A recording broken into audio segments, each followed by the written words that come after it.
कोकण किनारपट्टीवर सध्या समुद्र उधळला असून मुंबईसह विविध ठिकाणी किनाऱ्यावर अजस्त्र लाटा आदळत आहेत। सध्या किनाऱ्यावर 5.5 मीटर उंचीच्या लाटा उसळत आहेत। रत्नागिरीतील मांडवी जेटी सुद्धा या तांडवाला अपवाद नाही।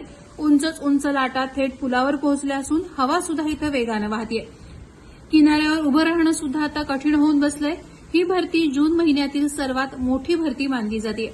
यामुळे स्थानिक प्रशासन सतर्क आहे। किनारपट्टी भागातील नागरिकांना अलर्ट देण्यात आला आहे। मच्छीमार, पर्यटक आणि स्थानिक नागरिकांना समुद्र किनाऱ्यापासून दूर राहण्याचं आवाहन करण्यात आलंय। मात्र असं असलं तरी या अजस्त्र लाटा आपल्या मोबाईलमध्ये कैद करण्यासाठी नागरिकांनी किनारपट्टीवर गर्दी केलेली पाहायला मिळत होतं। प्रहार डिजिटलसाठी दुर्गेश पिलणकरसह अनघा निकम मगदूम, रत्नागिरी।